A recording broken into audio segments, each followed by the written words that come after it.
The show is brought to you by adamandeve.com. If you go to adamandeve.com and enter Glory at checkout, that's GLORY, you'll get 50% off almost any item, a free sex swing, and free shipping. Hey guys, about the whole having your dick split in two, it was profiled in a book called Modern Primitives, put out by an organization called Research. The author of the book used the pseudonym Vicky Vale, if I'm not mistaken. Anyways, the photograph, which showed somebody who had their dick split, the caption to that photograph always stuck in my mind because it said, "The decision to have my penis split in half was a deeply personal one."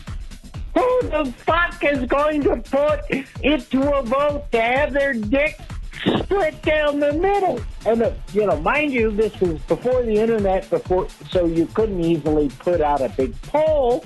But seriously, I mean, who the fuck is going to tell people, hey, I have this idea about having my dick split down the middle. What do you think? Fucking nobody, man. Not even Eli would do shit like that. Hi, guys. This is Danny. I'm calling from Indiana. I'm born and raised here. I'm getting really tired of seeing my shit all over my home state. It really breaks my heart. It's so fucking true. Please save me. Bye. Glory Hole.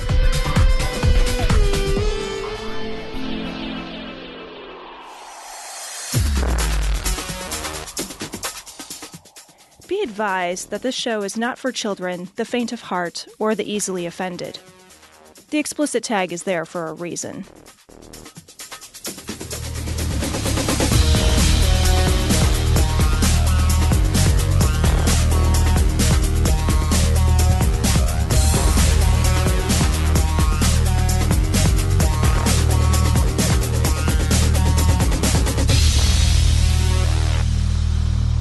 Recording live from Glory Hole Studios in Chicago, this is Cognitive Dissonance.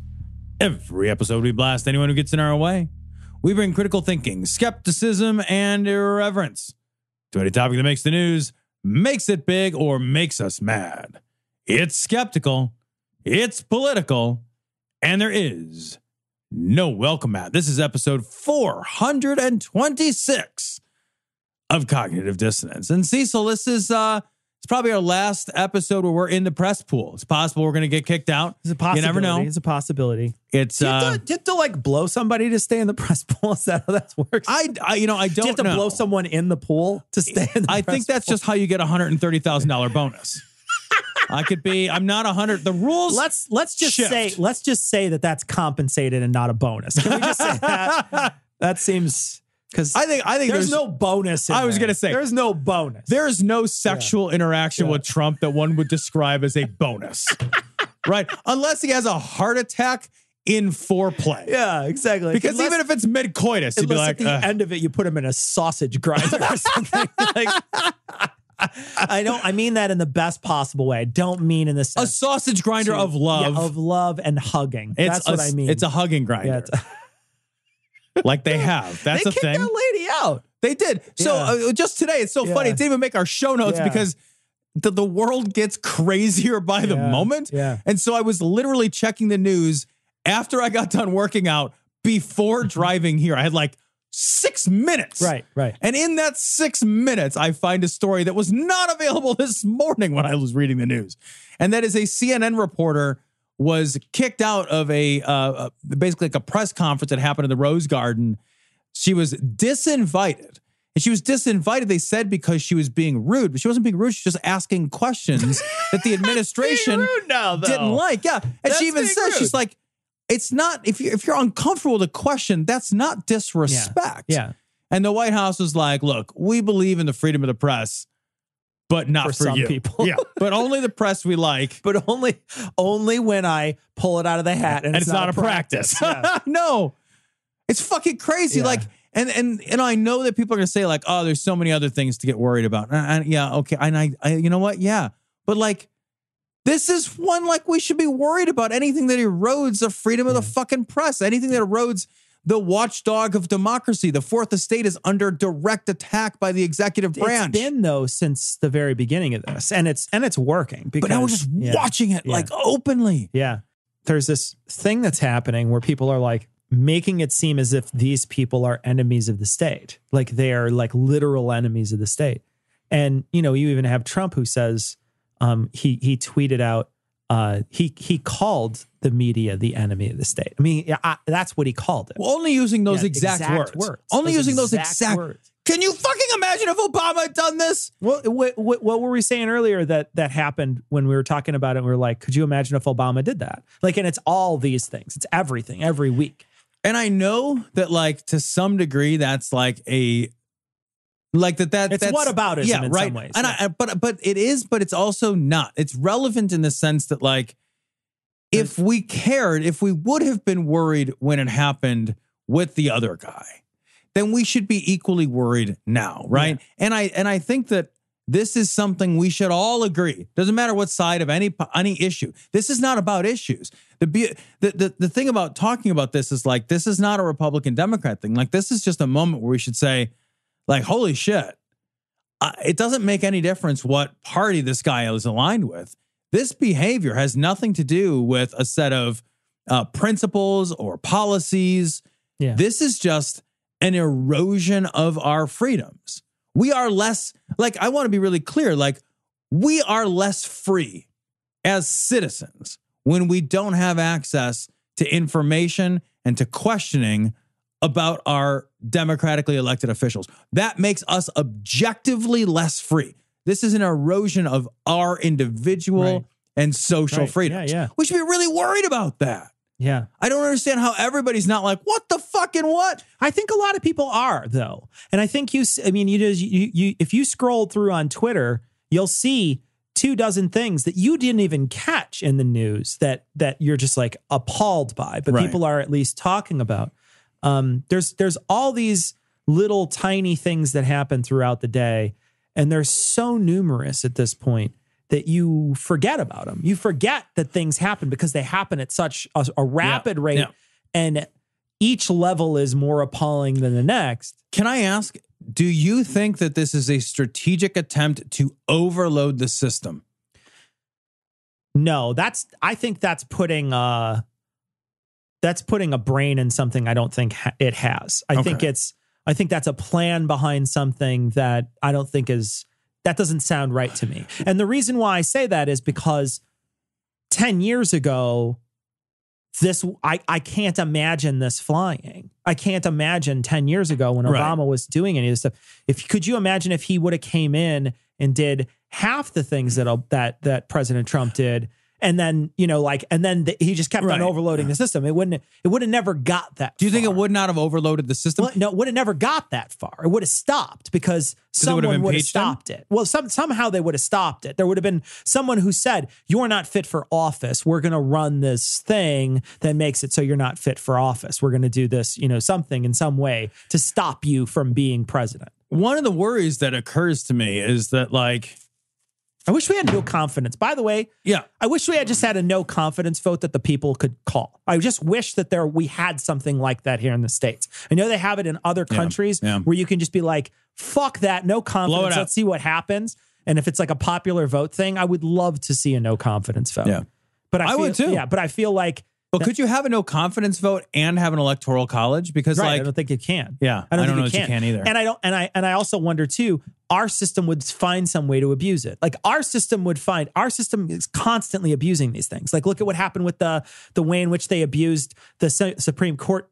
When it was supposed to be Garland, and it turned out to be Gorsuch because they abused the system to get it to stop. So it's not. So we would find a way to abuse it. What would happen is someone would get elected that we didn't like, and we would immediately say, well, let's just do a no confidence right now. And they didn't even done anything we could try. And you know what I mean? Like there'd be some way for us to find a way to abuse it. Yeah. So I don't even feel like we can trust ourselves with that. Ugh.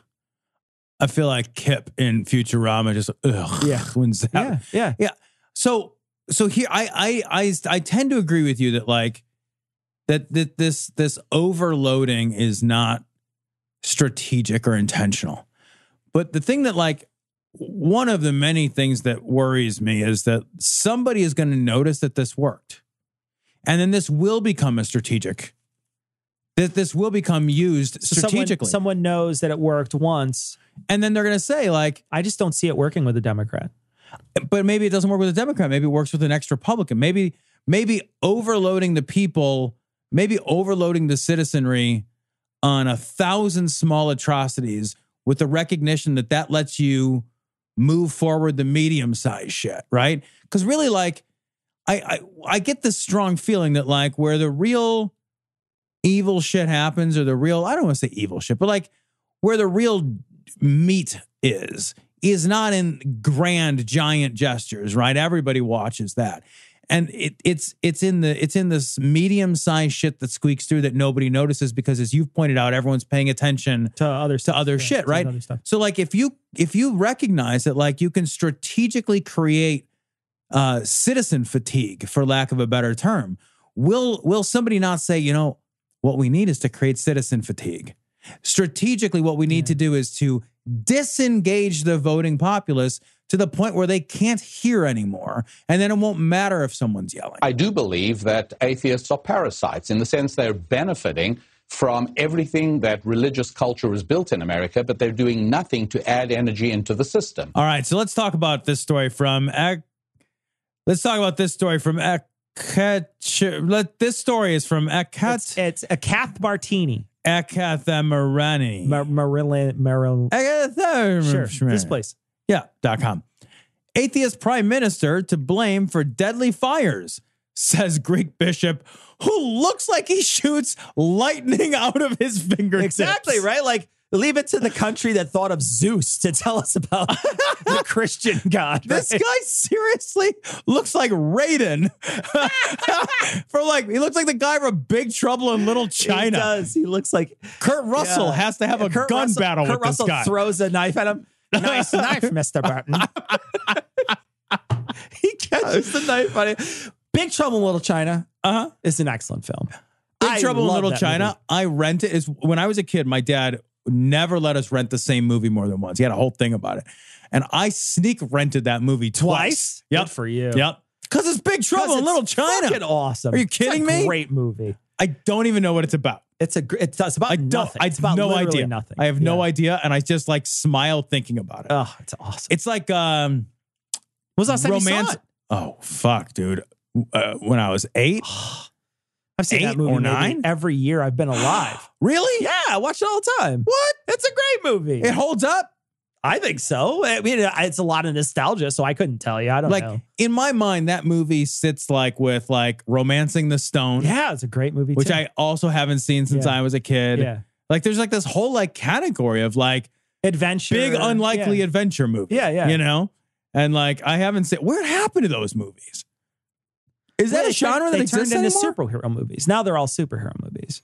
Now it's just a constant stream of superhero movies. That's really one of the main sources of our action movies now. Yeah, it's almost all superhero movies. So that's just where we're at right now. That's just what we're doing is superhero movies. So I gotcha. We're going to phase out of that eventually. I wonder if we'll get back to the unlikely, unexpected hero journey. Those were a lot of fun. I liked those. Those were a hoot. Jewel of the Nile. Jewel of the Nile was Romancing the Stone. It was a sequel to Romancing the Stone.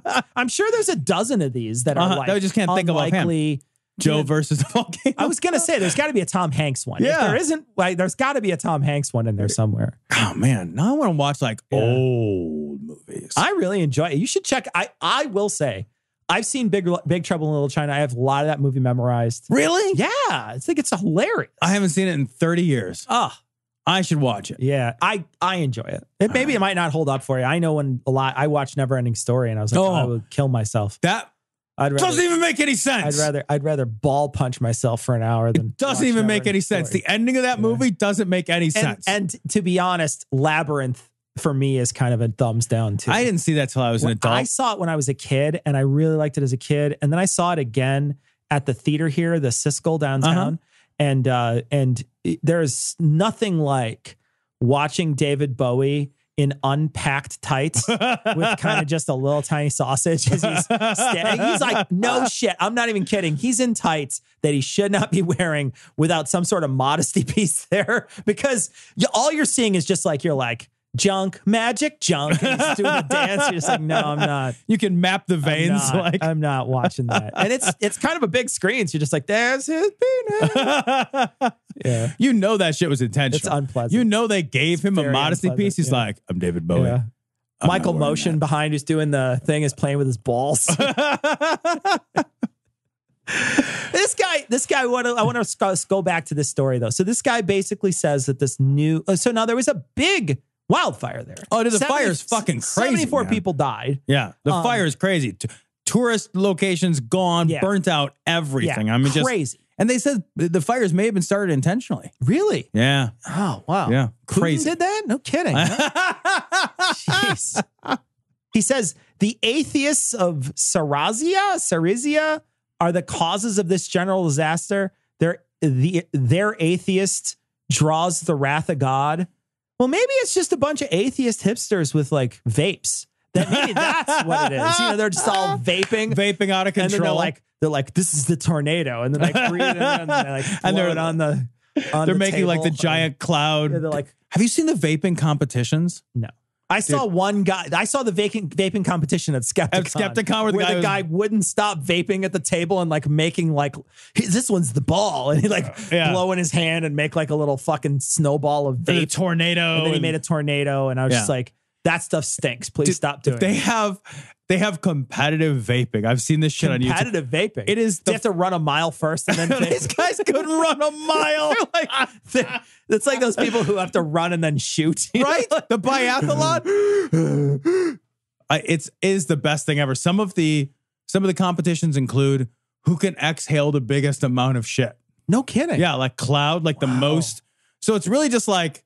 And they just like capture it in a bag or something? No, just like have us blow it out, and then the judge is like puts a tape measure up to way it. to blow or whatever, and then they win a prize or something. Harder than you. I have giant lungs. Here's a trophy. Real? Yeah, it's fucking. Wow. It is the craziest, dumbest fucking thing I have ever seen in my life. It's amazing. I gotta look it up now. Did you find it on YouTube? Yeah, on YouTube. It's crazy. It's just. It is as boring and bizarre and pointless as you think that it is. Lord, we just asked it to be covered with the blood of Jesus. Open hearts, Lord. Open hearts. This one is fucking hard to read. This story is fucked up. This one here. Hold on. This is a supremely fucked up story. This story is from the Daily Mail. Utah man is accused of stabbing his 10-month-old son on an altar after finding a 666 devil mark on him before dumping his body in a trash bag. So I'll just go ahead and read all the subheadings because that's basically the article. Sure.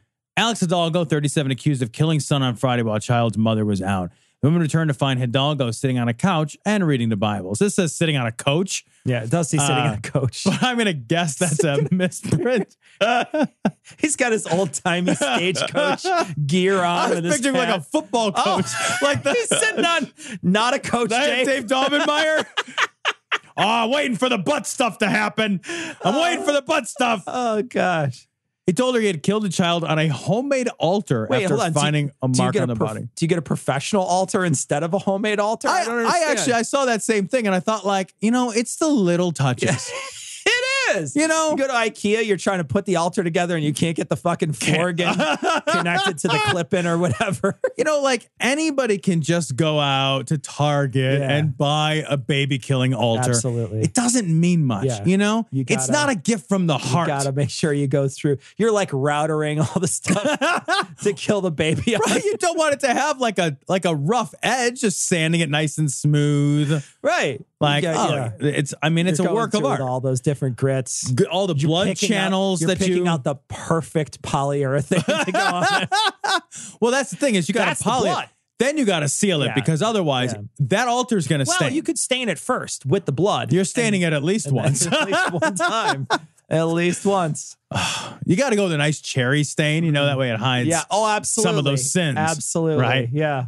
What fucking mark do you find on your son where you're like, I had the exact same question I was going to ask you. I was like, what could you possibly have found on him that would convince you to kill him? You're clearly unstable, but, you know, we talk about this all the time. Like, you know, if religion is the thing that fills this in, then, you know, then they're going to act within the boundaries of that religion. Yeah, and that religion has all kinds of proscriptions and penalties. And rapture is scary, man. Right. Rapture is scary. You know, I wonder if this guy's thinking he did a good thing. This guy's like, I killed the Antichrist. I'm kind of the savior. Yeah, everybody should be cool. I'm kind of the savior. This baby supposedly had a mark on it that was 666 related or in some way.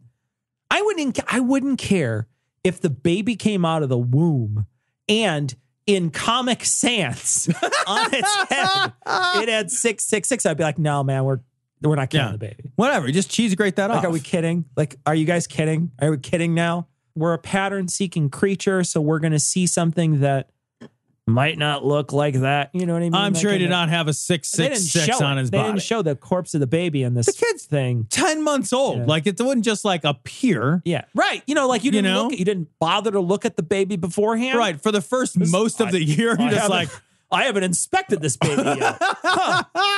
I was waiting for you to leave. What's crazy is, you know, like this is your baby for 10 months. I mean, admittedly, if you were to get a cat and have it for 10 months, you'd be kind of attached by then. You know, you would think you'd be attached with your baby by then. I wonder if this is one of those moments, though, that like where, you know, parents snap and they like go crazy because the baby's crying and when they can't figure out how to get it to quit crying. So they just like shake it or whatever. If this guy's shaking the baby, who's just stabbing it and throwing it in the dumpster. That's an aggressive shake. It is. That is a very aggressive shake. Yeah, that's more than just like, it's the middle of the night and I'm frustrated and oh shit. Like, it's like you bet an altar. You got to go. Yeah. You got to know, like the altar is you knocked the TV off of the end table and you went to the drawer and you got a knife. Yeah. Unless, of course, there was just a random knife sitting around. Unless, of course, you had built an altar just in case. Yeah. Well, yeah, that's possible. Maybe you have a just in case altar as soon as you find out your wife is pregnant. Like, well, hang on a minute, honey. Like, I know we need a baby monitor. Is that Rosemary's Baby in there? You know, let's put it in the oven with a little rosemary. Let's just bake that thing up. Jeez.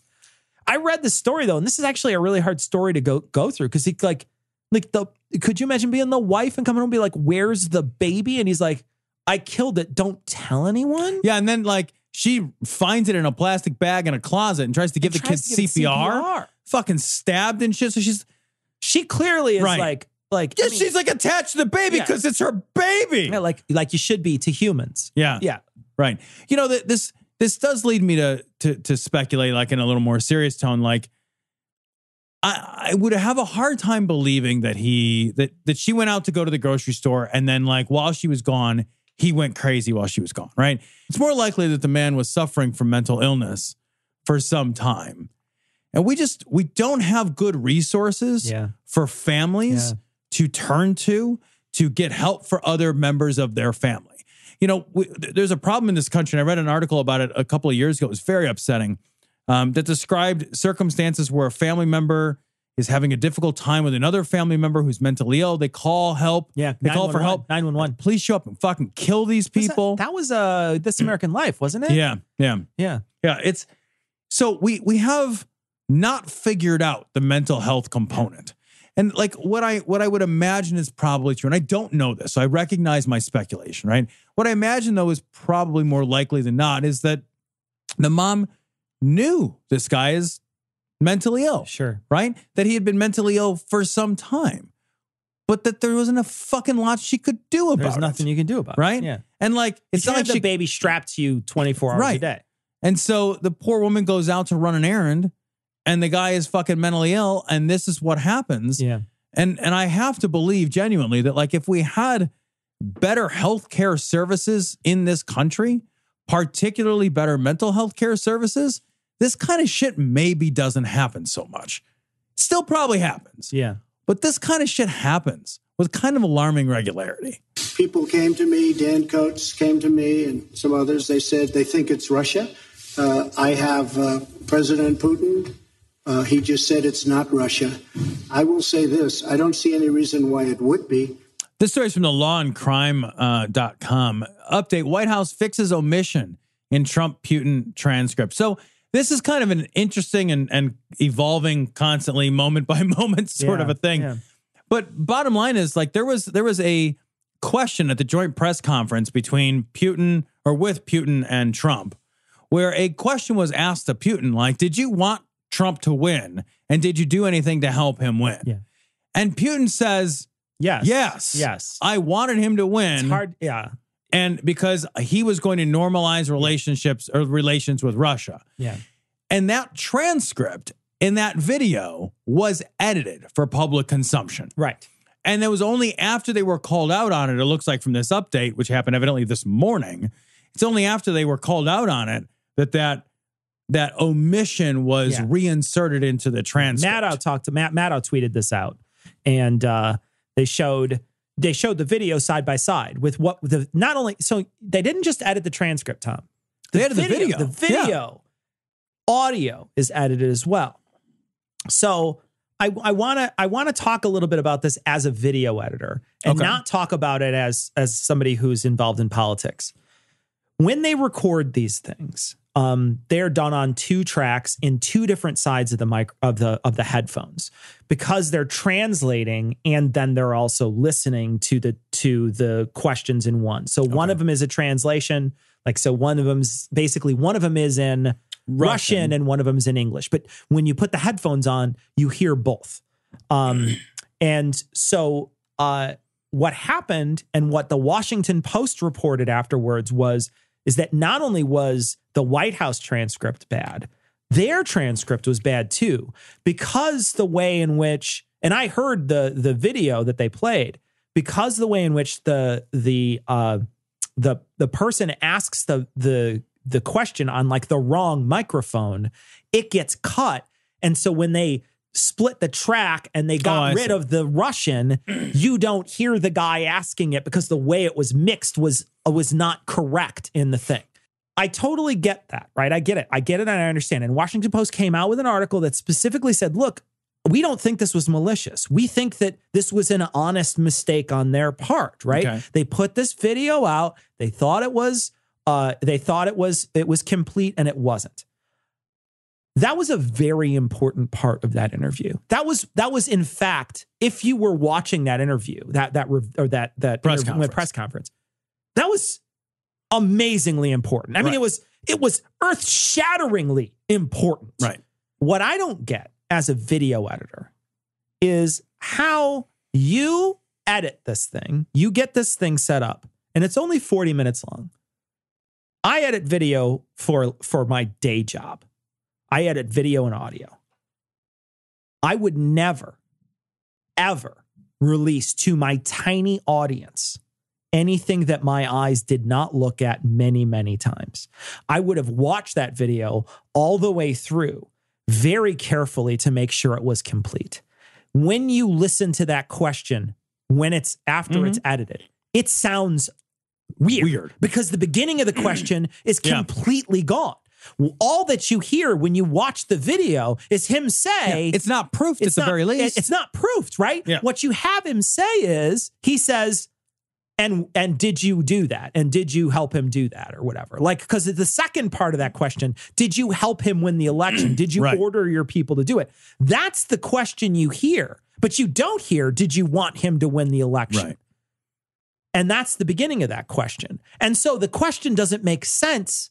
So you would know audio was missing. You would know. You would know if you proved that video. If I watched it once, I would, because maybe you're doing something else while you're doing it. But if you're releasing something to the general public, and we're not talking about, shitty higher ed money that I make. We're talking about White House money here. These are people who are paid money to release things from the White House. You're also talking about an event which has orders of magnitude more importance than somebody's regular day-to-day life. Okay, so as an example, like I edit lectures, right? So I'll edit a lecture. A lecture will come to my desk, and that lecture was filmed on, say, 2 cameras, and I have a PowerPoint that I have to insert into it, right?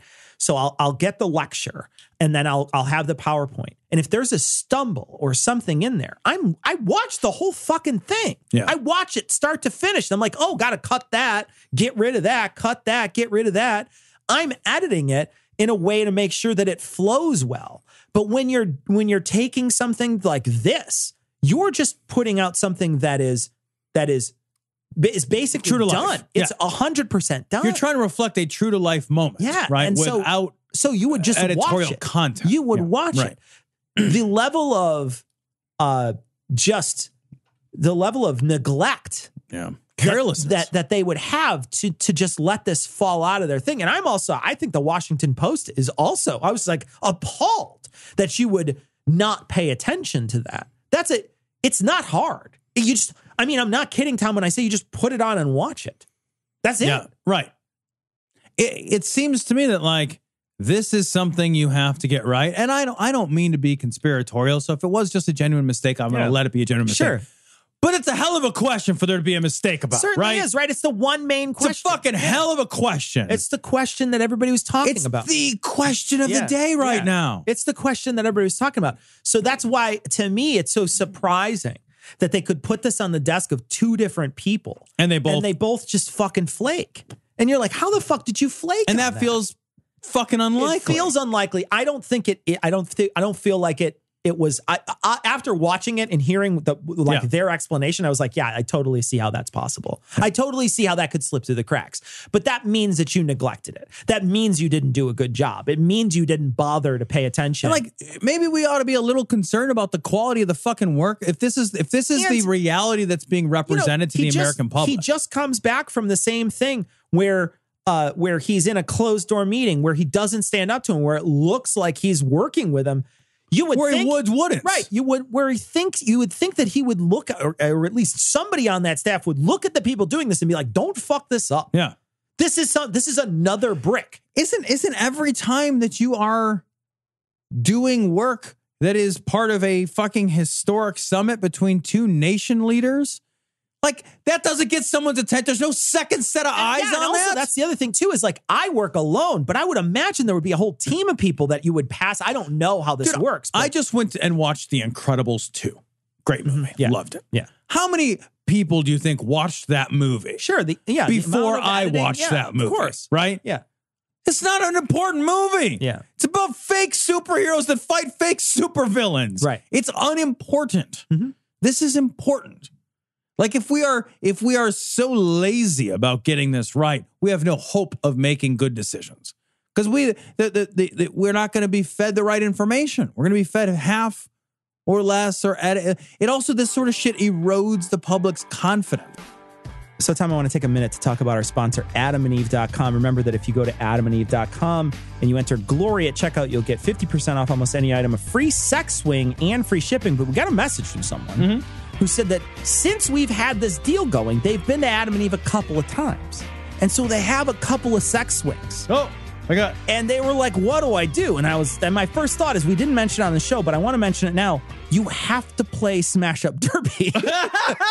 Like, that's what you have to do with your sex swings. You may have to angle things a little differently, but my suggestion is you find two door frames near each other and you get smashing. I feel like I would have to construct a doorway near just build an elaborate interior infrastructure. What you need to do is create a complicated zip line system. A zip line. I'm coming in there. I'm coming in there. Please be positioned right. I'm coming in hot. And if you want to come in hot, you can go to AdamandEve.com, type in Glory at checkout, get 50% off any item, a free sex swing, and free shipping. All right, so this story is from The Guardian. The latest Trump scandal would have destroyed any other president. I guess, the reason I wanted to talk about this, Cecil, is let me preface it with what the story is about. The story is about the audio. So Michael Cohen, who is Trump's former attorney, who at one point said he would take a bullet for the president. And I guess what he meant by that is... What he meant was one of those airsoft bullets. Yeah, right? I'll take a soft paintball. Exactly. Maybe. Well, I won't really. Paintball's too big. Yeah, we're talking airsoft here. Yeah. Tops. Yeah. Nerf dart. Yeah. Speaking of airsoft, President Trump having sex with somebody. So it turns out like he'll take a bullet as long as nobody asks him to take a bullet because he's flipping so hard on the president right now. Oh, yeah. And audio was released. I guess he taped certain conversations with Trump, and some of the audio from those conversations has been released. Yeah. Have you heard it? I've not. No. Have you? Okay. Did you listen to it? Yeah, I listened to it. I listened to it. Okay. What were your impressions? It's not. I read transcripts of things. So it's not salacious, right? What you're getting is a very matter-of-fact conversation between two people that is a little bit difficult to hear because it is muddy. That's what they said on the. Cohen's lawyer is saying that this audio is saying one thing. Giuliani's saying it's saying the other. Right. Cohen's lawyer is saying Cohen's lawyer is saying that the audio tells us a story about how Trump wanted to pay cash, and Cohen told him, no, what we'll do instead is we're going to pay for it through a different means, like create a company or something and then pay him. And Giuliani is saying that Trump is actually saying, he's saying don't pay cash. And then Cohen is disagreeing, saying they should. Oh, I see. And then the tape shuts off relatively quickly thereafter. I think when you hear it, it's hard to understand as a layperson, right? You're kind of listening to two people talk about. I didn't think the transcripts were terribly enlightening. They're not enlightening and they're not damning. And that's the thing, is that I think a lot of people want to hear is him being like, yeah, I fucked that broad. So is there any way we could fucking pay that bitch, huh? What do you say, huh? Right. Like they expect it to be like Goodfellas, where somebody is clearly saying something that Let me outline the scope and nature of my crimes. Exactly. I will give you a story, which if you wrote down would be deeply problematic for me. Yeah, right? This guy is saying that's not going to be like that at all. And so what I think the American public, when we hear this, it kind of washes over us. We're like, yeah, I don't know that I get it, or I don't know. And there's going to be a lot of people that when they hear this, they don't think much of it. Yeah. And I think that that actually this article is wrong. It would be hard, I think, to get somebody to lose their job over this, because I don't feel like it's terribly damning. It's terribly damning. It's funny because the reason that I grabbed this article is because I want to be very clear. Like, I have made no secret that I am no fan of Trump, but this should not be the thing that sinks him, right? Yeah. I don't give a shit if he bought a model's story. Like if he do you not care that he tried to subvert it before his election? Well, I think the timing of the payout makes all the difference in the world, right? So this isn't relative to the Stormy Daniels affair. This is relevant. I guess is a different person to a different person, a Playboy model, I guess, that he supposedly slept with or what have you. Had an affair, like it sounded like had a lengthy affair with. Right. Yeah. I just want to be really clear. Like, I don't think anybody's personal fucking sexual adventures or misadventures, I don't care either, should ever be the thing that knocks them off the what should matter though is transparency. And like I think I agree with you in the sense that like if there was a deliberate attempt throughout the election cycle to leverage money in order to reduce transparency to sway an election, right, that's a problem.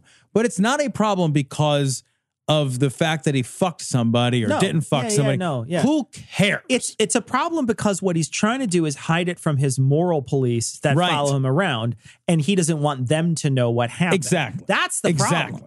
It's unethical to pay someone and to get it hidden. Here's the thing, man. He was right. He could have shot somebody. He could have shot somebody in the street and they wouldn't have cared. They were voting for this guy no matter what. They didn't care. Right. They just wanted the non-black, non-woman one. They didn't care about any of the rest of the stuff. They don't care what the fuck he is. And he could have been a guy who talked in clicks and whistles and never said a single thing of sense the entire time. It wouldn't have mattered. Yeah. They just wanted the package. They wanted the thing that didn't threaten them. That's what they wanted. And they voted for it. Yep. That's it. Nobody voted for, I mean, I don't say nobody, but like so many people voted against Hillary, right? Which is why so much of the conversation about Trump ends up becoming about Hillary, right? Yeah. Even Trump's conversation about Trump. He didn't vote for himself. Right. He voted against Hillary. Yeah. It's kind of amazing. So like when Trump's like a Bernie bro. Yeah. Right. Yeah. So like when you read this article and it's like this would have sunk any other president. what we have to recognize is that Trump is not like any other president. He's definitively this is a new thing. He's a mutant, and it's not. We need to take the idea that, and I think like at this point, if we haven't fucking gotten there, we're not paying attention. We need to take the idea that this is anything like the politics of yore, and set that to the side. And we just say like, look, no one's going to care about this.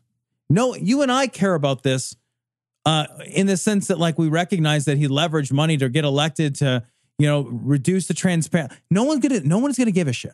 Yeah. This will never be the thing. They could come out with tapes. They could come out with a fucking sex tape. They already of him fucking these people. No one cares. I mean, before he got elected, they came out with a tape of him being unbelievably misogynistic. Nobody cared.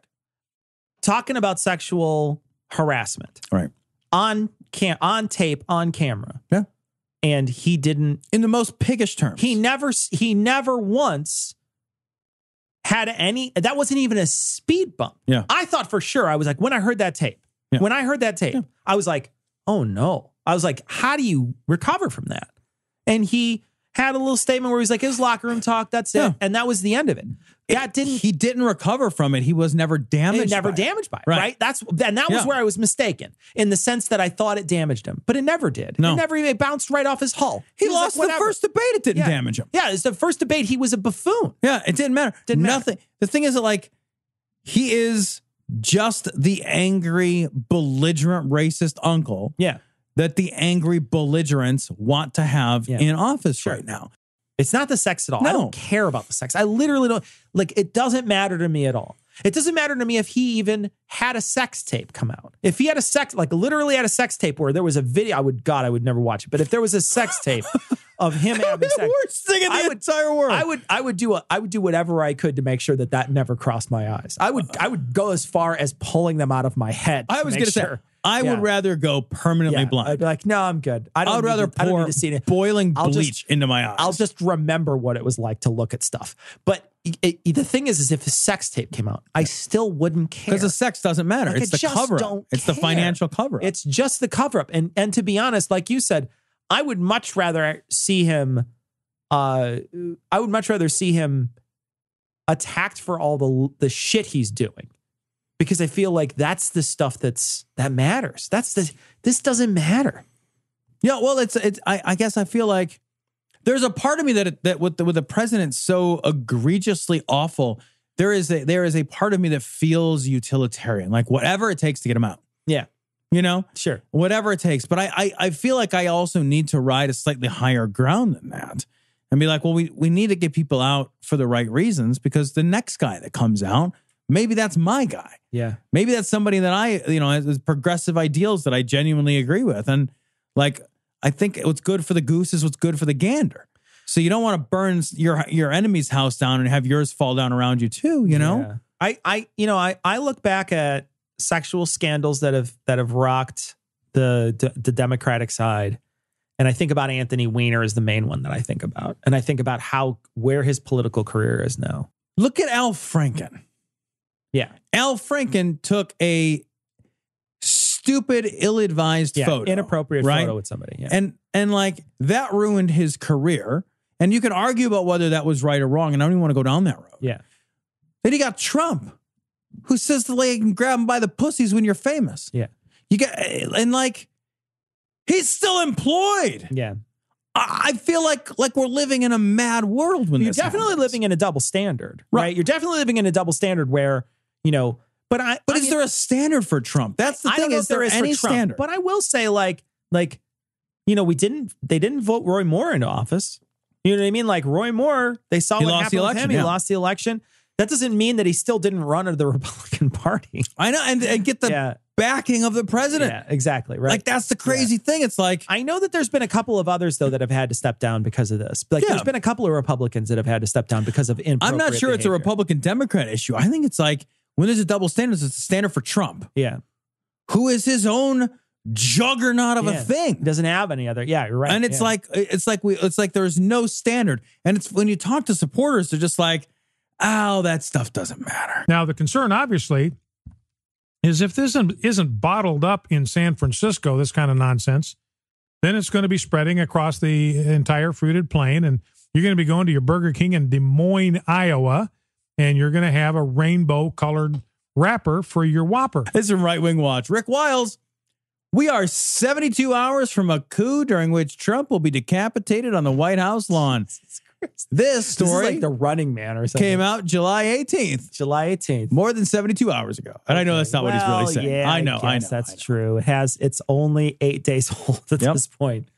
All right, so here we go. This is Rick Wiles. All right. We showed you CIA agent, homosexual, Anderson Cooper on CNN. Well, wait, he's a CIA agent? He looks more like a Bond villain than he does a CIA agent. I can see him as an Archer style. That white hair.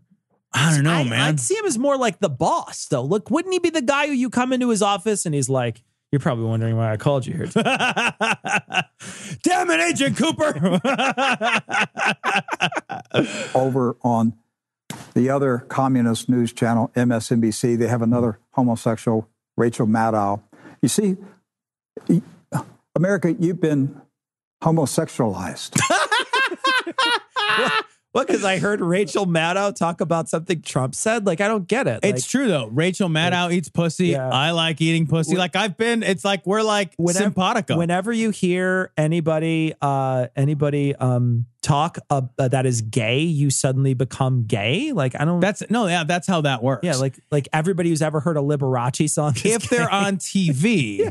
That makes you gay. It homosexualizes you. Oh, okay. Yeah, that's why everybody's a homosexual. You've been Judaized.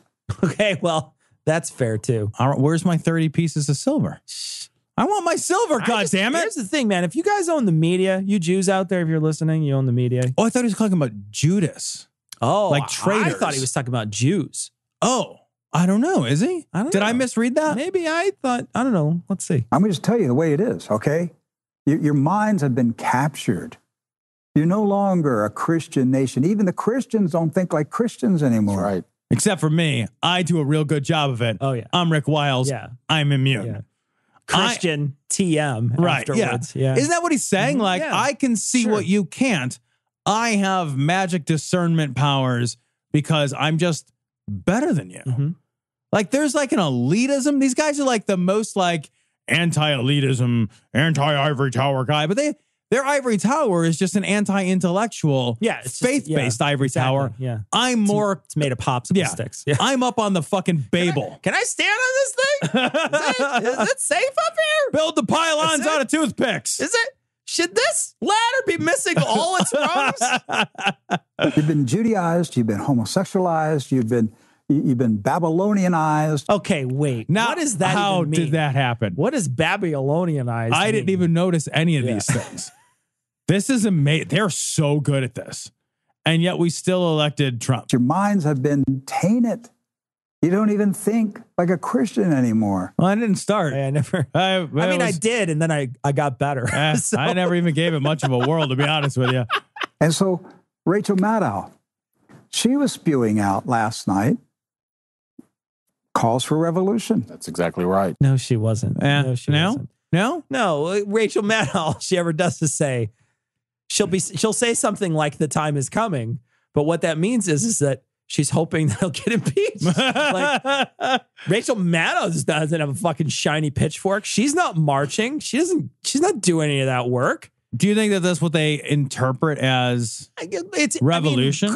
Goodness gracious, would you have to like stretch out what someone's saying to say revolution? I mean, like, these are the same people, though, Tom, that thought that when protesters were on the street in Chicago protesting Trump, that was anti-American, that this is America's falling apart at its seams. And so that's what I mean, right? It's they can't differentiate between civil unrest and all-out revolution. Well, they can when it's their guy. Yeah. Well, yeah, right? Because they didn't say fuck all when it was the fucking Tea Party. Right. Calls to remove the president of the United States. She was telling the left, take a deep breath. We're at that moment. It's coming. We're at that moment. We're almost there. We're going to remove him from the White House. Yeah, that's through a legal process. Through a process where you ask Congress to do it. through a process enshrined in the Constitution. Yeah. Like, what's the big deal? That's not a revolution. And the idea that you would be so appalled by that, like, they were fine with it. Well, like there were calls for Obama's impeachment. There were calls for impeachment. They were fine with it when it was fucking Clinton. Right. The fuck, man? Friends, I think we're about 72 hours, possibly 72 hours from a coup. A coup? What general is gonna try to take over? This is like coup? I'm sorry. Can you go to truenews.com? Do they sell buckets? Yeah. Do they sell apocalypse wear? Because this kind of bullshit liar fear mongering always has a profit angle. Look, be prepared that you're going to turn on television and see helicopters hovering over the roof of the White House. Why is President Trump a flight risk? Like, why would there be helicopters? I have no idea. It's like President Trump's like trying to run across the lawn and he gets like 7 steps. He's like, why do you even need helicopters? You need the big two-bladed ones for that guy. Like, are you kidding me? Exactly. They need the two. The wubba-dubbas. Like lowering the shit in there, like picking them up like an old air conditioner from like an elephant, like with a cargo net, like flying them around. Trump's belly's flapping. He's looking down all puzzled. What's happening to me? Arms and legs straight out as he goes. I should not be flying like this. I love, too, the idea that, like, this guy is so old and fucking out of touch that he's like, you're going to turn on the TV. Yeah, that's where America gets news. Nobody. Because we're all 70. Yeah, nobody watches TV anymore. Honey, turn on the news. Could you get to news on your TV? No. You all I have is the news on Hulu or Netflix? Yeah, so that's all I have. That's all you have, so no. I couldn't turn the news on in my house. Yeah. It's not where I get my news. I'm not an asshole. With men clad in black rappelling down ropes, entering into the White House. Who's controlling them? And then what are they doing when they get in? Do they have like a surprise party for Trump? We brought you a cake. We know that you eat 2 slices for every one that we get. We're only commandos. Wait, who's controlling them? Stand there with a birthday cake. Happy birthday, Mr. Be prepared for a shootout in the White House as Secret Service agents shoot commandos coming in to arrest President Trump. That's how close we are to a revolution. Commandos don't arrest people. But the commandos they command people. What do they do? They just walk in like, this is my commando badge. Bill, I'm going to have to ask you to leave your commando badge and commando gun. You're being suspended. Be prepared for a mob, a leftist mob, to tear down the gates, the fence of the White House. And all get shot immediately. Literally never will happen. They would get fucking machine gunned before that. Yeah. There's like fucking machine gun turrets that will pop up out of the ground. I have a strong suspicion the entire White House lawn is, with the press of a button, one giant landmine. It's like a burp gun on top of the thing, just like burp, burp, burp, like turning people into smears. Like that's what's going to happen. Are you kidding me? You couldn't even get close to As if to suggest that the only thing between like the public and the president is a fence. Tiny fence. It's a fence. Tiny wrought iron fence. Release the hounds. Like, really? Oh my God, they breached the fence. We should have put on, I don't know, another. We need to get Trump out of here. Get a commando in here. And go into the White House and drag him out with his family and decapitate them on the lawn of the White House. Okay. What is it, Lord of the Flies? No, it's fucking Game of Thrones. It's the end of it's the end of Natural Born Killers. No way. I'm getting hacked. A port scan? No, this is major. They've already burned through the NCIS public firewall. What is that, video game? No, Tony, we're getting hacked. It's Right Wing Watch. Infowars. Deep state Trump assassins will use the internet kill switch in a cover-up. This is amazing. So evidently a couple of places were offline briefly because Google cloud service outage, and there was some stuff that basically went down. But I want to say, like, they were up in arms because a couple of right-wing sites, including the Drudge Report, were down. Also down was like Pokemon Go and Spotify. Yeah, and Snapchat. Right? Yeah. So it's not like this was like a targeted approach to only right-wing sites. It's the people who were using Google Cloud Service, right? So like this has happened to Reddit in the past when they were on Amazon. Like their shit would just go down. Like it would just go. So like sometimes things that happens. Our show didn't post for 2 weeks to Google Play Music. Yeah. Yeah. It's a Google conspiracy. Oh, this guy's got a couple in him too. So the internet kill switch test that they ran today is not to see if they can shut down the internet. They really couldn't care less. They're fine with the internet operating. They can manipulate it. Most people don't give a damn anyway. And most people just go on the internet to look at porn. I think there's a little projecting going on there. It's not all I look at. Yeah. After 7 minutes, if I'm still on the internet, I'm not looking at porn anymore. 7 minutes. It's like your third time. Not this damn thing. 7 minutes, I'm already raw. Oh, God. But if they can assassinate a president and then in the immediate aftermath, say for 3 hours, shut down the internet, shut down SEOs, shut down Infowars, shut down Breitbart, they realize after that 3 hours, half the people that would have been searching that aren't even going to look for it anymore. No, we're like goldfish. What are we just like fucking swimming our little? And we're like, something happened today. I forgot. I completely forgot about it. Hey, Cecil. Yeah. Hey, the president was assassinated, but then the internet went down and I watched a Lord of the Rings movie and now I don't care anymore. Who do you think's going to win the World Series? Do we have a 3-hour memory for an assassination? You wouldn't be like, oh, wait a minute. Who did it? Yeah. I don't immediately know. Yeah. I don't care anymore. It's like you wouldn't look at somebody and be like, I can't get on the internet right now. Write this on the fridge real quick. You know what?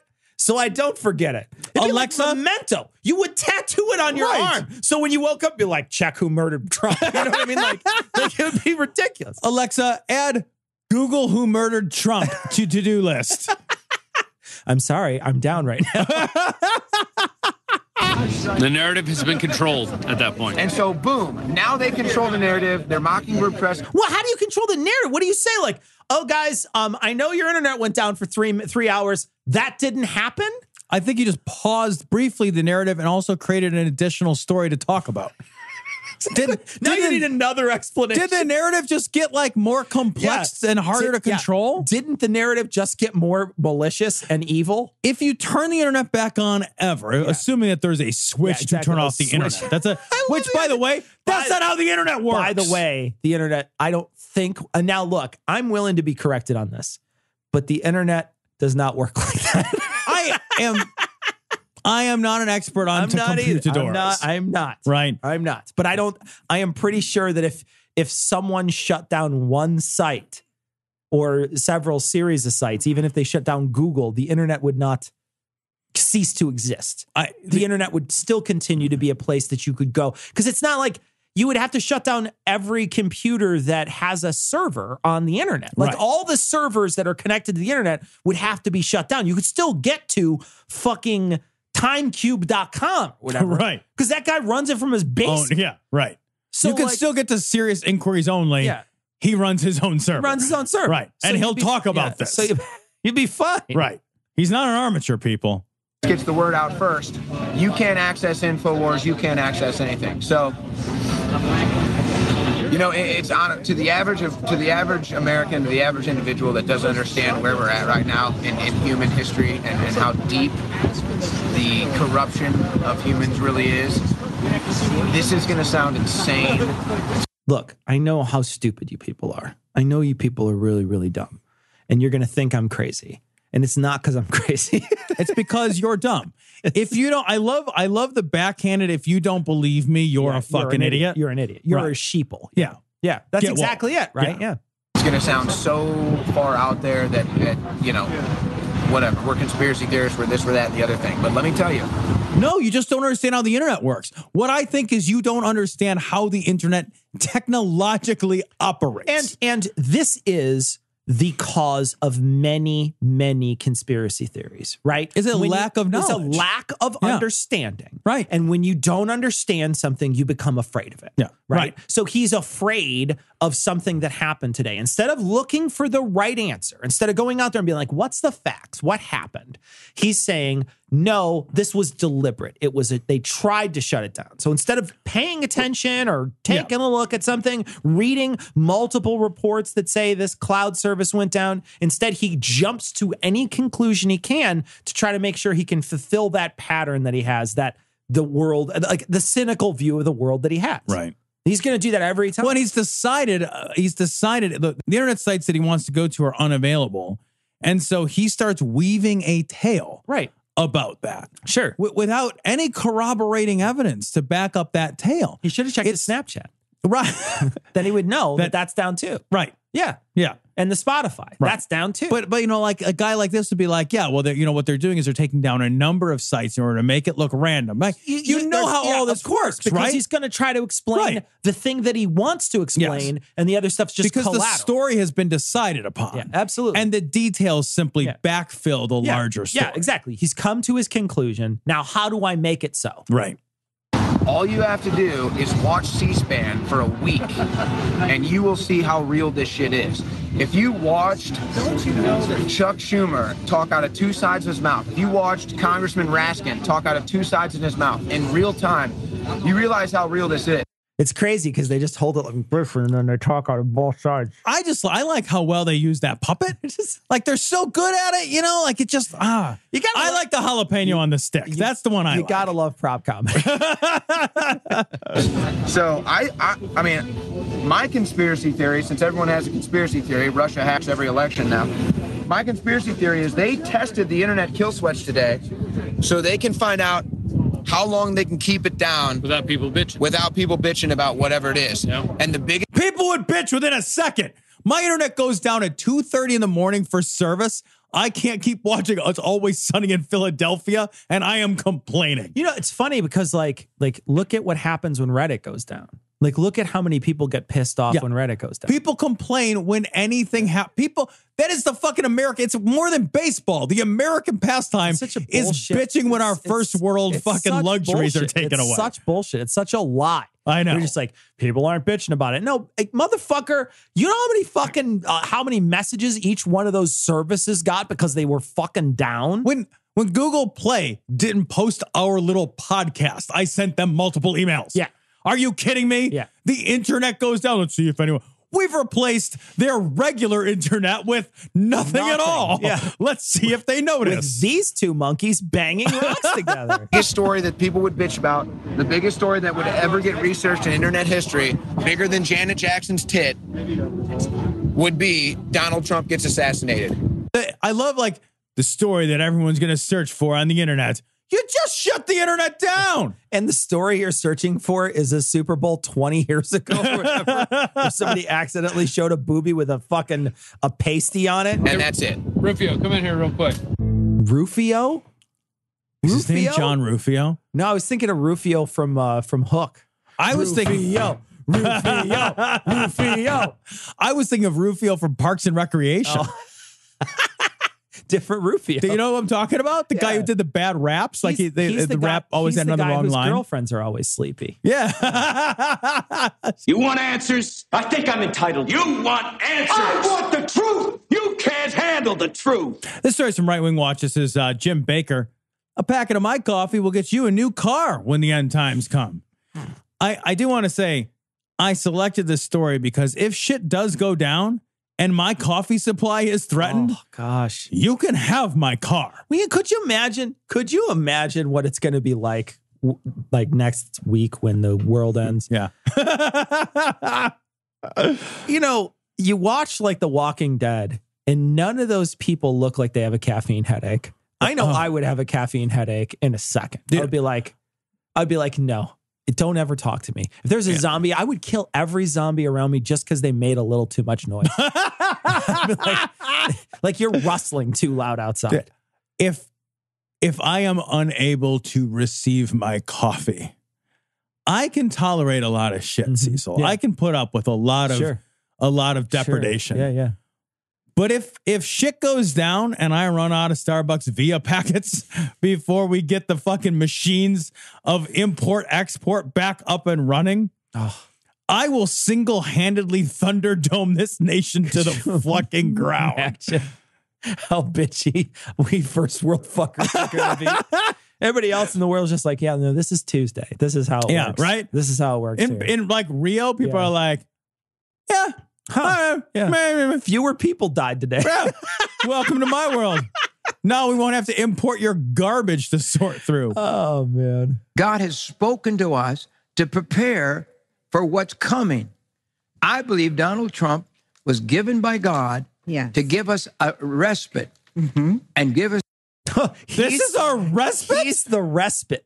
He's the respite. It's going to get worse. It's going to get worse. From here? Let me tell you something. It's going to get worse before it gets better. Who are we hiring after this? I don't know. Like seriously, what's next? Someone comes in. A three-legged dog? Someone comes in and they're just like, they're flipping through their vetting papers and they're like, it says here you had 7 people killed.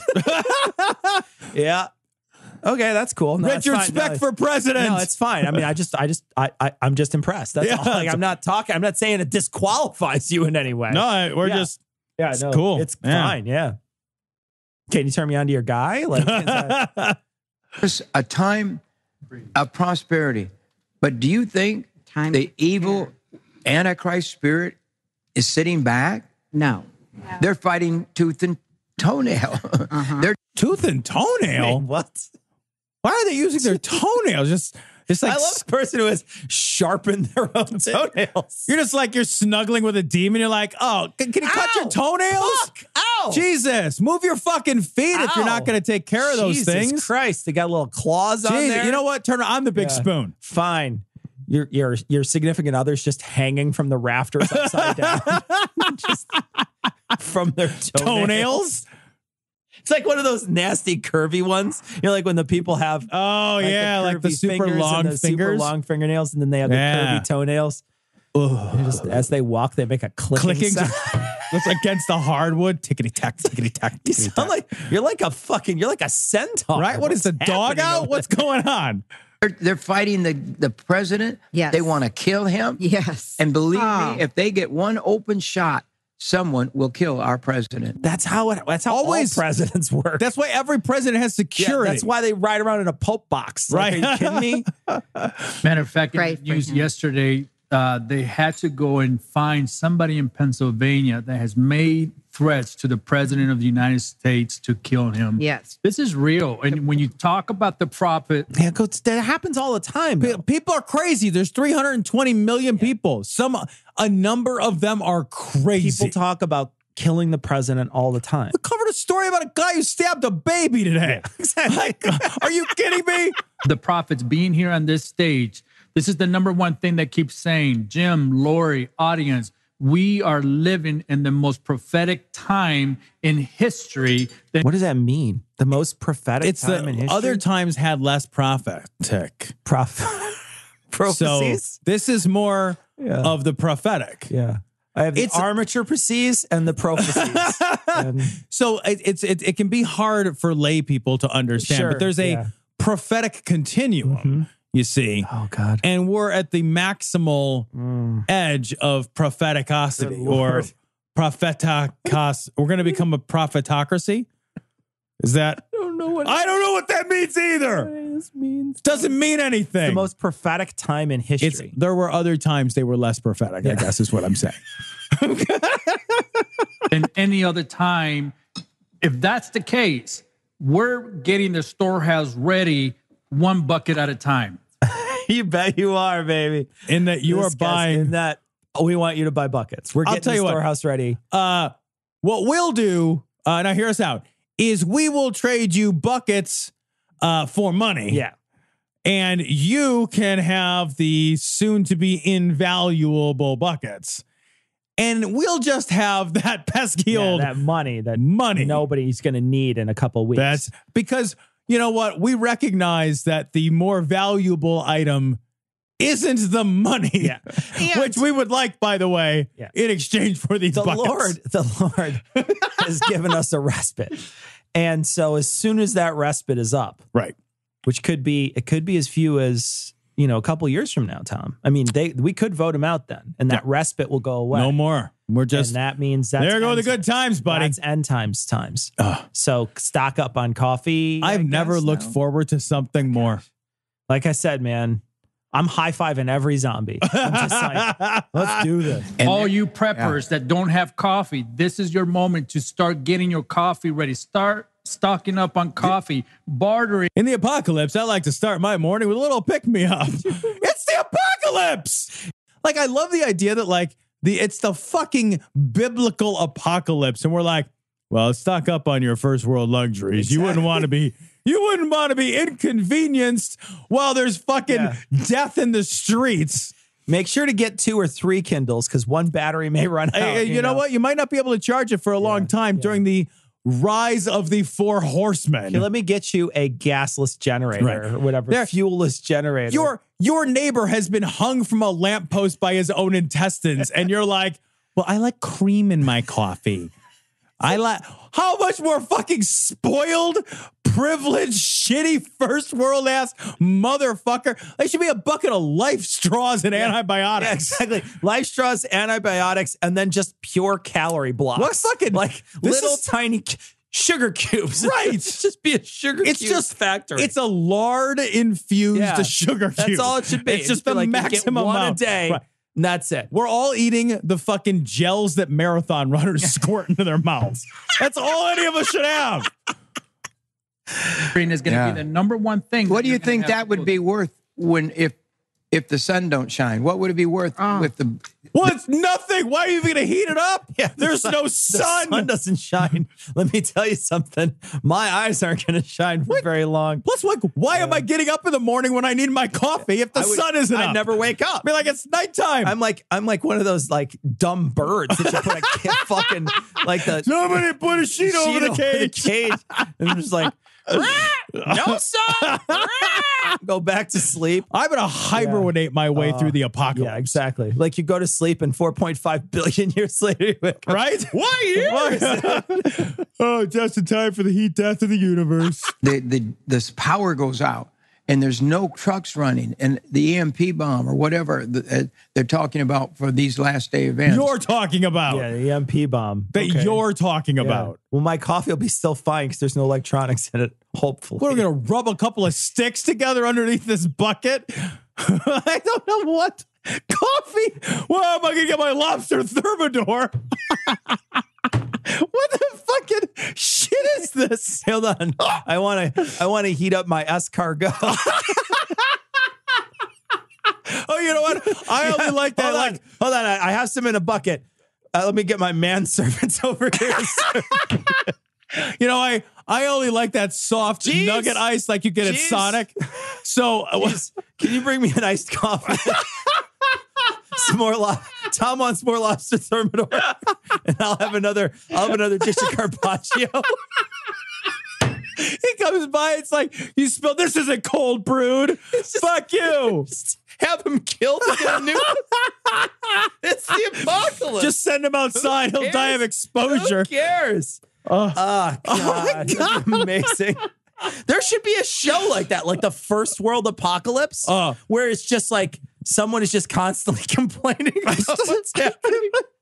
Like it's like Paris Hilton during the apocalypse, tapping at their iPhone, like, God damn, no more internet. Just trying to take like the best Instagram photo and like filters and shit on it. Like, I don't know. What do you think, red filter guys? I gotta edit this video down before I post it. Hang on a second. That's the death of your mother. I look fat. Okay, it's not a flattering angle, and my dress is rumpled. This 2-gallon bucket of packs of coffee. Yes, you could trade them for whatsoever you want. That's it. You could probably a little girl. Women. How much for the little girl? Why? In this scenario, am I now willing to give up the coffee? I know, right? Like I spent the coffee is now hard-earned money on it. Well, plus, like he has now informed me that this coffee is of insane value. What you're doing though is you're trading your useless currency in for better currency. Well, but like His barter system is like, I have a coffee and then in a minute, I'm going to get a car for it, right? Okay. So now I have a car, but now I'm out coffee. Yeah. But coffee and a car are equal. So now, don't I just want to trade back for the coffee? Because that's really what I wanted to start with. Well, who wants the coffee this bad? I'm confused about this whole system. This whole system doesn't make sense. Because now the other guy had a car, but now he's got a box of coffee. But now that box of coffee is worth a car, right? So now, is he going to, you know what I mean? Yeah. He just, what the fuck? Why is this is why we invented money, so we don't have to do this. So we have an arbitrary scale. We get a new car for one packet of coffee. Yeah, but then EMP bomb went off, so your car's useless. That's the other thing, right? Like, I'll give you a packet of coffee for that car. Yeah, the car is fucking, you got to hitch it to a donkey to make it go. Or at this point, you're just like, yeah, well, you can drive it, but there's nothing anywhere because it's the end.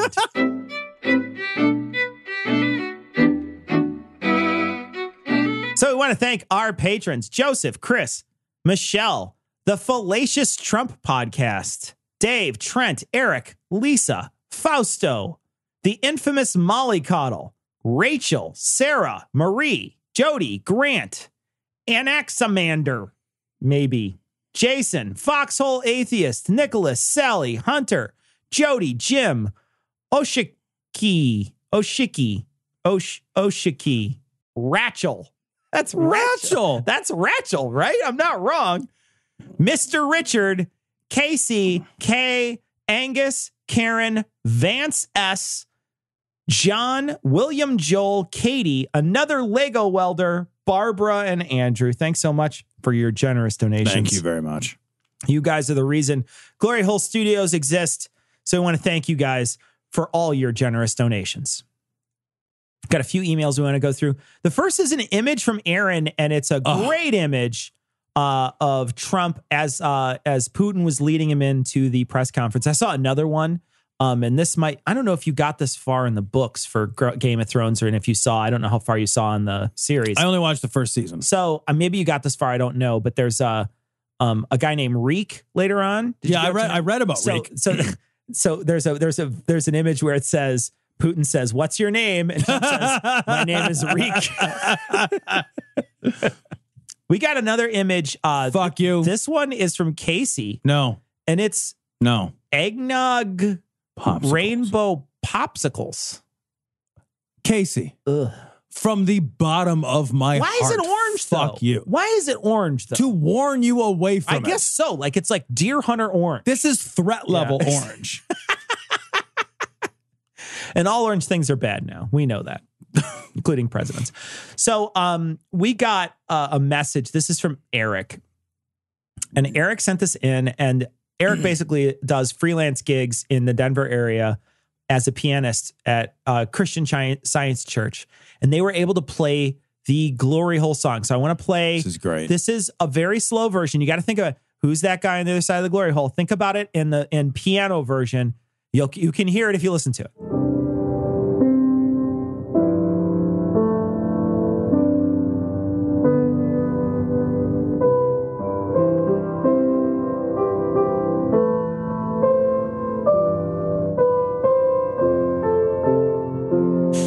Oh my God. Played this at church.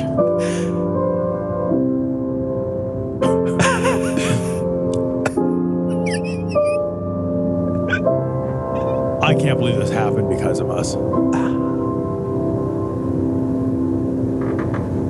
Glory be to God on high. That's amazing. Thanks, Eric. That's evil. really funny. Actually, to be honest, that is a very beautiful rendition of. It's certainly Who's That prettier than Guy. the original. It certainly is. We got a message about the Walgreens pharmacy from Cassie, Tom. Yeah, Cassie said that she works in the pharmacy field. And when you briefly asked about the story, you're incorrect. There's a law which says a pharmacist may turn someone away for any reason, ethical or professional. That is evidently the truth. And I don't doubt that. I just think that that's fucked up. It's a weird rule. That might be, you as a pharmacist, you may be protected by the law, but I don't think that you're ethically protected from your responsibility to do your fucking job at work. Yeah. Right. That's no, it. I totally agree. You don't have some special fucking snowflake job. I had the exact same feeling when that lady was turning people away for that Kim Davis. You know, she had an ethical thing that she wanted to do, you know, and she thought that was ethical. I thought it was unethical. Right. I think the exact same thing here. If somebody says, well, it's ethical for me to turn away somebody who wants the day after pill, I say that's unethical. I think that set of rules is super fucked up, to be honest. Like, you know, it says in here, all they have to do is transfer the script or do nothing.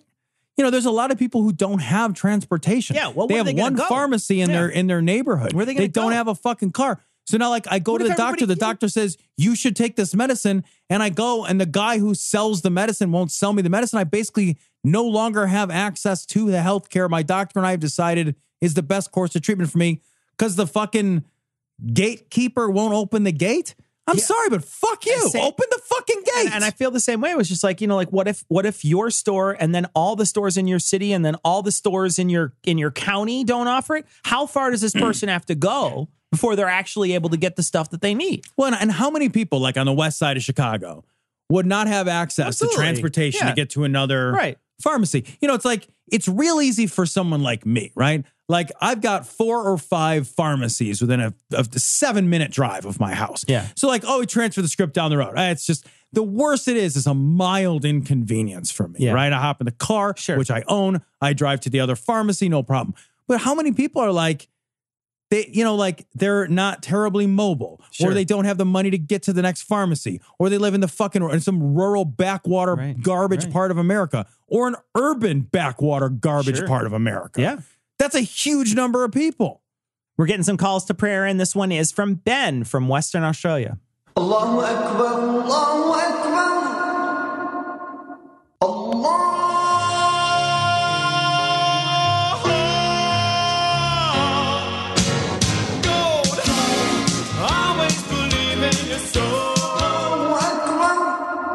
Nicely done. It's a That great one was transition. Very good. That one was really good. Tom, we got a message. This is from Dustin. And Dustin says, we were talking a while back about the kids in cages and things like that. And so he said, you know, I was looking at their, you know, the Republican Party, basically the preamble to the Republican Party on their website, just to see like, well, where do they stand on some of this stuff? On somewhere, what's their official platform? And I'm going to read this. It says, we believe America is exceptional because of our historic role, first as refuge, then as defender. Refuge. Refuge. It's right in there. It's literally right in Just not for refugees.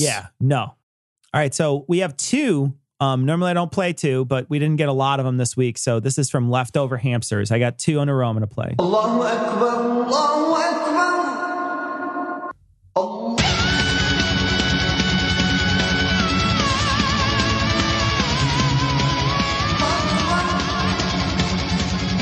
I think we might have gotten something Similar to very that, similar. yeah. I don't know if it's the same one, but we might have gotten it before. But a good transition. All though. that double pedal drum stuff sounds the same. Sounds to me. Allahu Akbar, Allahu Akbar.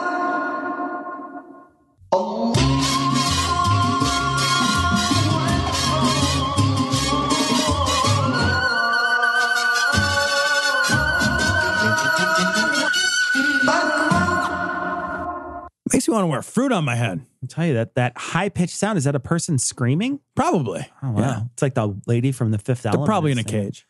Got a message from Tucker, and Tucker said, the rule I was talking about last time was the fairness doctrine, which basically allowed, and this was when I was talking about how, you know, there used to be a rule that they took away, and it did actually get repealed during Reagan, where there was a rule that the FCC had that you had to give equal time to 2 different sides. So that if there was a Republican, you had to give equal time to a Democrat. So that was the rule I was talking about. What I was thinking of, maybe a modernization of that fairness doctrine, which would allow people to actually know that a news source is an actual news source, because we've come to a point now where that's easily obfuscated. And so what we'd like to do is make sure that wouldn't be a thing. But there was a couple of like the fairness doctrine, and there was another one that also had sort of like, he said that there was a community service provision of a broadcast license that basically required TV and radio stations to do programming, which could be said to provide a service to the community. So both of those things were removed. And it happened all around the same time as like the 24-hour news cycle started coming around and things like that. This is the last one. This is a call to prayer. This is from Davey from SoCal. This is how we die.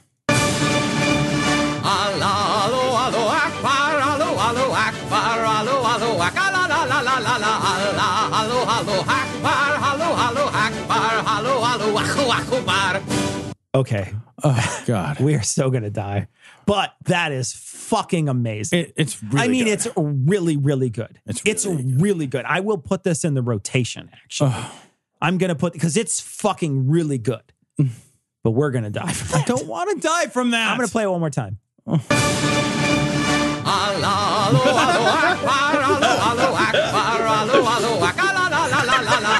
bringing my gun everywhere. Jesus Christ.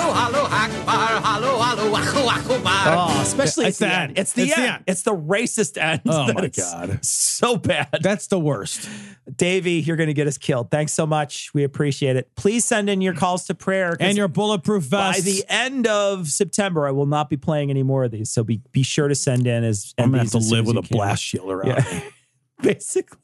So next week, normal show, but we're still reminding people there are still general admission tickets, not Platinum Night or VIP tickets, but there are still general admission tickets available to the live show of Citation needed here in Chicago. They're going fast. I mean, we might run out of them. We very well might sell out. It's a big theater, but we might sell out of them. They're relatively inexpensive, and we're going to be doing a thing afterwards. After we're done with the show, we're going to be heading on over across the street to hang out. So if you want to come see the show, you want to meet the Puzzle and Thunderstorm guys, you want to meet us, we're going to be doing it here in Chicago, August 11th, Victory Biograph Theater. We'll put link to the tickets in the show notes. The guys are hopefully going to be around in town, and we're going to try to do some sort of recording with them for this show while they're here. So not this week, but the following week should have something that we can that will include everyone. We're going to see maybe we can get everybody involved, the whole Puzzle and a Thunderstorm and us, maybe for a whole show. We'll see. But that's coming up in a couple of weeks. But be sure, if you're going to go to the live show, now's your chance to get tickets. But that's going to wrap it up for this week. We're going to leave you like we always do with the Skeptic's Creed. Credulity is not a virtue. It's fortune cookie cutter, mommy issue, hypno-Babylon bullshit. Couched in scientician, double bubble, toil and trouble, pseudo quasi alternative, acupunctuating, pressurized, stereogram, pyramidal, free energy healing, watered downward spiral, brain dead pan sales pitch, late night info docutainment. Leo, Pisces, cancer cures, detox, reflex, foot massage, death and towers, tarot cards, psychic healing, crystal balls, Bigfoot, Yeti, aliens, churches, mosques and synagogues, temples, dragons, giant worms, Atlantis, dolphins, truthers, birthers, witches, wizards, vaccine nuts, shaman healers, evangelists, conspiracy, doublespeak, stigmata, nonsense. Expose your sides. Thrust your hands, bloody, evidential, conclusive. Doubt even this.